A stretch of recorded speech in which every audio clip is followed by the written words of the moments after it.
Bonsoir, chers téléspectateurs. Je m'appelle Aminata Sarr. Je suis doctorante en lettres à l'Université Gaston Berger de Saint-Louis, également apprentie écrivain, journaliste, animatrice également de la chaîne Africar TV sur YouTube.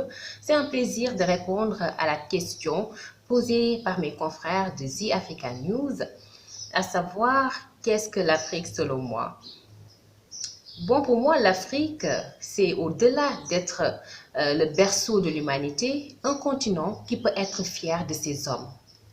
Oui, parce que nous avons le sens de l'hospitalité, l'ouverture, nous avons cette richesse dans l'altérité et surtout le respect de l'autre.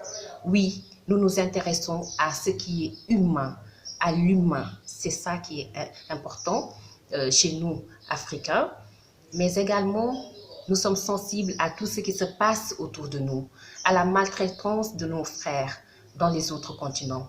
Bien sûr, je veux faire allusion à cette barbarie perpétrée sur la personne de George Floyd aux États-Unis. Et cette violence, ce racisme systémique contre les Afro-Américains date depuis la guerre de sécession dans le Mississippi. Et nous le condamnons corps et âme. Et il faudrait que cela cesse, que justice soit faite pour nos frères qui sont là-bas. Vous ne verrez jamais dans un État africain un Africain s'en prendre physiquement et de façon haineuse à un homme asiatique, à un homme blanc. Non, vous ne verrez pas cela chez nous. Alors l'Afrique peut être fière de ses hommes valeureux, de sa richesse culturelle, de ses ressources minières et énergétiques. C'est vrai, nous avons nos guerres à nous, nos querelles à nous, parce que chacun cherche dans un État à défendre sa pensée. Et celle-ci, si elle entre en contradiction avec celle de l'autre, il est tout à fait normal qu'il y ait des querelles. C'est tout à fait normal dans un État. C'est ça. C'est comme dans une famille.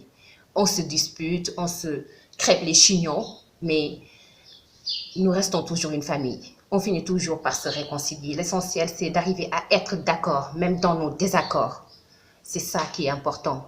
Le seul défaut de l'Afrique, aujourd'hui, c'est d'avoir des dirigeants qui ne sont pas capables de défendre nos intérêts dans les autres États, devant leurs pairs.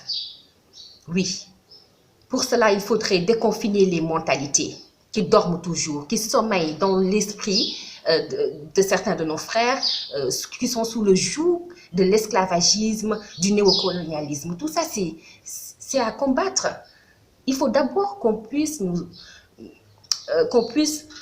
approprier de notre identité, nous approprier notre négritude. C'est important, la négritude dont parlait Senghor.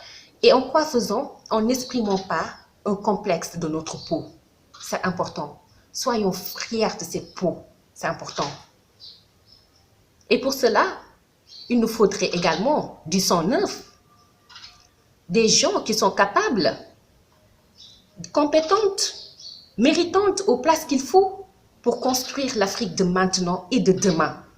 Oui, des personnes qui vont porter une vision politique claire, axée sur les besoins fondamentaux de chaque peuple, à savoir de disposer d'un plateau médical de qualité.